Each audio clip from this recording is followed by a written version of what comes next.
तो वह गजनी बन गए, देश की हर समस्या का समाधान भूल गए। आमिर खान गजनी फिल्म में 15 मिनट पे भूल जाते थे, उसी तरीके से मोदी जी गुजरात से दिल्ली आकर भूल गए हैं, वो गजनी बन चुके हैं। वो ऐसे कह रहे थे, ये देखिए कृषि कानून के खिलाफ आंदोलन हो रहा है, किसान जा रहे हैं, किसान आंदोलन खाली हो गया, इस तरह से कह रहे थे 28 जनवरी को भी। लेकिन हम गए क्या? एक बात कही ममता बनर्जी पे, अरे 300 की साड़ी पहनने वाली एक महिला के साथ और 120 रुपए के चप्पल पहनने वाली महिला प्रधानमंत्री मोदी को चैलेंज कर रही है, पानी पिला कर रखी है, ये लोग को फटेगा भाई। क्यों पूरे देश से हारेगी? क्योंकि देश के हर लोगों को इन लोगों ने देश को गुलाम बनाने का काम कर रही है, देश को बेचने का काम कर रही है। और हरियाणा छोड़िए ना, अभी तो उत्तर हरियाणा के जब सीएम हेलीकॉप्टर से जा रहे थे सभा करने के लिए, तो उनको रोक दिया गया था, उनको रोक दिया था बैरंग लोग।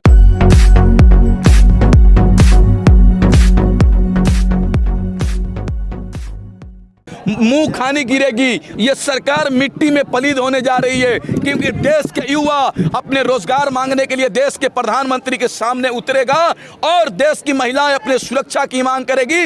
देश का अन्नदाता किसान भगवान सड़क पर बैठा हुआ है, ये प्रधानमंत्री आवास तक भी पहुंचेगा और सरकार से कहेगा, जब तुम हमारी समस्याओं का समाधान हल नहीं कर सकते हो तो तुमको सत्ता छोड़ के जाना होगा। दुर्भाग्य इस बात का है कि हमारे प्रधानमंत्री मोदी जी जब गुजरात के सीएम हुआ करते थे, उस समय कहते थे कि देश की हर समस्या का समाधान मेरे पास है। लेकिन प्रधानमंत्री मोदी जी जब प्रधानमंत्री बन गए तो वह गजनी बन गए, देश की हर समस्या का समाधान भूल गए। आमिर खान गजनी फिल्म में 15 मिनट पे भूल जाते थे, उसी तरीके से मोदी जी गुजरात से दिल्ली आकर भूल गए हैं, वो गजनी बन चुके हैं। वही तो हम याद दिला रहे हैं कि आपने कहा था कि हर साल 2 करोड़ युवाओं को रोजगार देंगे, आपने नहीं दिया। आपने कहा था बहुत हुआ महंगाई की मार, अब की बार मोदी सरकार महंगाई कम नहीं किए, बहुत हुआ किसानों पे अत्याचार, अब की बार मोदी सरकार किसानों पे खुद अत्याचार कर रहे हैं, बहुत हुआ महिलाओं पे अत्याचार, अब की बार मोदी सरकार वही सरकार महिलाओं पे अत्याचार कर रही है। ये सरकार जुमलों की सरकार है, ये सरकार हम दो हमारे की सरकार है। इस सरकार को उखाड़ फेंकने की जरूरत है, तभी जाकर हमारा देश बचेगा, नहीं तो ये देश को तोड़ डालेंगे, आपस में लड़ा कर ही मानेंगे। योगी आदित्यनाथ अभी 2-3 दिन पहले एक सभा में कहते हैं, जो संविधान में सेकुलरिज्म धर्मनिरपेक्षता जो एक शब्द दिया गया है, जो रूह है इस संविधान की, उसे कहते हैं ये देश के लिए घातक और बड़ा खतरनाक। एक बात सुन लीजिएगा, इस देश के लिए कोई खतरा है तो आदित्यनाथ योगी है।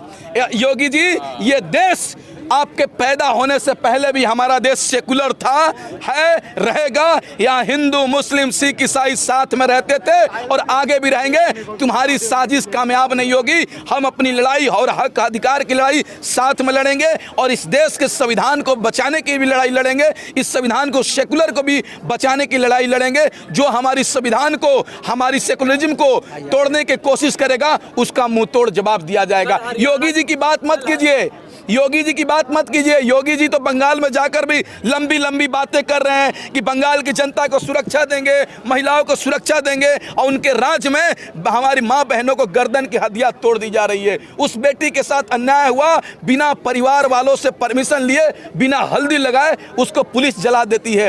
एक बेटी को अपने बाप को, एक बाप को अपनी बेटी को सुरक्षा के दोष में उसको बीच बाजार में गोली मार दिया जाता है। अब वो आदमी बंगाल में जाकर महिलाओं को सुरक्षा की बात करेगा? ये ढोंगी लोग हैं। फिर आखिर योगी आदित्यनाथ क्यों कहते हैं कि जो उत्तर प्रदेश की कानून व्यवस्था है वही हमारी सबसे बड़ी पूंजी है, वही जो टीवी चैनल्स हैं उन्हें उत्तर प्रदेश के मुख्यमंत्री को देश का सबसे बेहतरीन सीएम घोषित करता है? कौन सीएम घोषित कर रहा है? उस मीडिया की बात कर रहे हैं जो सरकार के चमचे हैं, सरकार के गुलाम बन चुके हैं। वो मीडिया जो सरकार से पैसे लेकर सरकार की भाषा बोल रहे हैं, आप उसको न्यूज चैनल मानते हैं क्या? हम नहीं मानते हैं। हम न्यूज चैनल सोशल मीडिया को मानते हैं, सच्चे पत्रकार को मानते हैं जो देश की सच्चाई दिखा रहा है। वो लोग तो उस दिन भी कह रहे थे कि ये ऐसे कह रहे थे, ये देखिए कृषि कानून के खिलाफ आंदोलन हो रहा है, किसान जा रहे हैं, किसान आंदोलन खाली हो गया, इस तरह से कह रहे थे 28 जनवरी को भी। लेकिन हम गए क्या? आप बताइए ना। यही आज तक चैनल, एडिट तमाम जो न्यूज चैनल है, गोदी मीडिया, जी न्यूज, कहते थे कि यह किसानों का तंबू उखड़ गया। आप बताइए आज तंबू उखड़ा है क्या? आज भी ये आंदोलन चल रहा है। जिनका भरम है कि आंदोलन खत्म हो जाएगा, नहीं।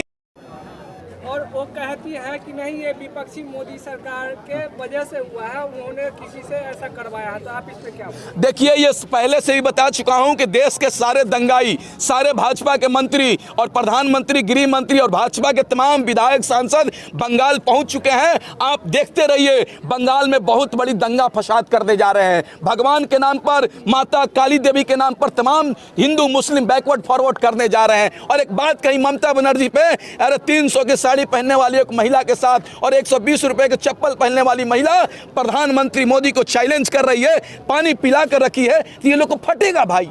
ये लोग तो अभी हमला करवाए हैं, आप देखिए गोली भी चलवा सकते हैं। ये सरकार ही हिटलर शाही की सरकार है। जो सवाल करेगा, जो सच्चाई दिखाएगा, उसको जेल में डाला जाएगा, उसको गोली मारा जा रहेगा। ये सरकार बिल्कुल यही चल रही है। इस सरकार को उखाड़ फेंका जाएगा, तभी हमारे देश में अमन और चैन होगा, तभी खुशहाल होगा।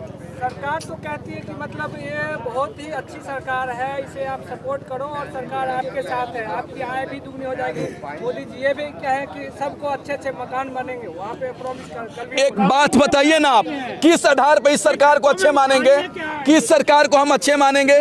किस आधार पर? जो सरकार पहले वादा करती है कि किसानों की आय दोगुनी करेंगे, वो सरकार इतनी दोगुनी कर देती है कि किसान सड़क पर आ जाता है, अपने परिवार को छोड़कर रोड पे आ जाता है। जो सरकार कहती है हर साल 2 करोड़ युवाओं को रोजगार देंगे, वो युवा सड़क पे आ जाता है। जो सरकार कहती है महिलाओं को सुरक्षा देंगे, वो सड़क पर जाता है। ये सरकार किसकी अच्छी है भाई? ये सरकार किसी की अच्छी है तो अडानी और अंबानी की है, रामदेव बाबा की है, जो 2014 से पहले उनके दिवालेपन हुए थे, लेकिन आज करोड़ों अरबों खरबों का संपत्ति बना चुके हैं। यही रामदेव बाबा 2013 से पहले आप उनका संपत्ति का आंकड़ा देखिए और आज देखिए कितना सबसे आगे बढ़ गया। लॉकडाउन में भी जब देश हमारा कोरोना महामारी से लड़ रहा था, जिनके पास खाने के पैसे नहीं थे, लेकिन मोदी जी के अडानी और अंबानी, रामदेव बाबा करोड़पति बन रहे थे। यही तो देश में चल रहा है कि ये जो रामदेव बाबा यही 2013 से पहले रजत शर्मा के टीवी स्टूडियो में बैठकर कहा करते थे,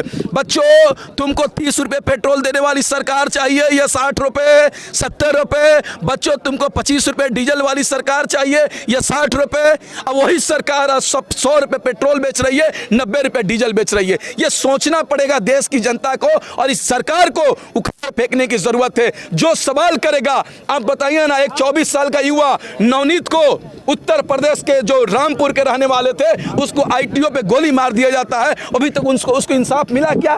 200-300 के करीब हमारे देश के किसान, अन्नदाता, भगवान शहीद हो गए, क्या उनको इंसाफ मिला क्या? अब बताइए ना, प्रधानमंत्री मोदी जी एक संवेदना व्यक्त नहीं करते हैं, एक ट्वीट नहीं करते हैं, और भाजपा का कोई ना ही सांसद ना ही मंत्री किसानों के हित में एक ट्वीट नहीं करता है। ये पूछना पड़ेगा मोदी जी, आप कहाँ के प्रधानमंत्री हैं? पाकिस्तान के हैं, बांग्लादेश के हैं, या अमेरिका के हैं, या हिंदुस्तान के हैं? ये आपको तय करना होगा। हम किसान हैं, अन्नदाता हैं, पूरे देश को खिलाते हैं, आप हमको आतंकवादी बोल रहे हैं? शर्म आना चाहिए मोदी जी, शर्म आपको। हरियाणा में अविश्वास प्रस्ताव पेश किया गया था, खट्टर सरकार ऐसा लगा था कि गिर जाएगी, क्योंकि जब अविश्वास प्रस्ताव पेश किया गया उसके बाद से पहले जो नेता थे, विधायक थे, वो कह रहे थे कि हमें डर है कि जब हम गांव जाएंगे तो किसान हमें मारेंगे, इसलिए हम चाहते हैं कि सरकार पर कुछ गंभीर सोच रखे। लेकिन जब बाद में काउंटिंग होती है, जब वोटिंग होती है, उसमें फिर तो अपने आप देखते रहिए ना, ये हरियाणा की बात नहीं है, पूरे देश से भाजपा की सरकार गिरने जा रही है। पंजाब में आपने देख लिया कि नहीं देखा, नगर निकाय के चुनाव में भाजपा का जमानत जब्त हो चुका था। अभी बंगाल के चुनाव और 5 राज्यों में चुनाव हो रहा है, वहां पर भी देखिएगा पूरी तरीके से भाजपा का जमानत जब्त होगा। और दूसरी बात देखते रहिए ना, भाजपा पूरे देश से हारेगी, क्योंकि देश के हर लोगों को इन लोगों ने देश को गुलाम बनाने का काम कर रही है, देश को बेचने का काम कर रही है। और हरियाणा छोड़िए ना, अभी तो उत्तर हरियाणा के जब सीएम हेलीकॉप्टर से जा रहे थे सभा करने के लिए, तो उनको रोक दिया गया था, उनको रोक दिया था, बैरंग लौटा दिया गया था। आप देखे होंगे उत्तर प्रदेश का सांसद, उनको भी बैरंग लौटाने का काम किया जाता। आप देख लीजिएगा, एक समय ऐसा आ जाएगा, भारतीय जनता पार्टी का एक भी समर्थक नहीं मिलेगा। और हरियाणा में सरकार तो बच गई ना उनकी। बचने दीजिए, ये लोग देखिए अभी है क्या कि सरकार सब चीजों को अपने हाथ में ले चुकी है। मीडिया सरकार की बोली बोल रही है, जो कोर्ट होता है इंडिविजुअल, लेकिन सरकार के कई सारे पे काम कर रहा है, और जो तमाम चीजों है सरकार उस पे कंट्रोल कर चुकी है। लेकिन आप थोड़ा सा इंतजार कीजिए, हिटलर को भी गुमान था कि मैं बहुत लोकप्रिय हूं, उसी तरीके से हमारे देश के प्रधानमंत्री नरेंद्र मोदी जी को भी गुमान है कि मैं लोकप्रिय हूं। हमको 303 प्लस सांसद हैं, तो उनका गुमान टूटेगा और हमारा संघर्ष जीतेगा। हमें उम्मीद है कि हम अपना हक और अधिकार के लिए लड़ाई लड़ेंगे और हम जीतेंगे। ये सरकार हारेगी, हम यहां से जीत कर ही जाएंगे, क्योंकि पहले भी कह चुके हैं हम, तीनों कृषि कानून रद्द होगा तभी हम घर जाएंगे। कानून वापसी तब घर वापसी। जिस तरह से बंगाल जा रहे हैं, शांति शांति, अभी बेटे को बोलने को देखिए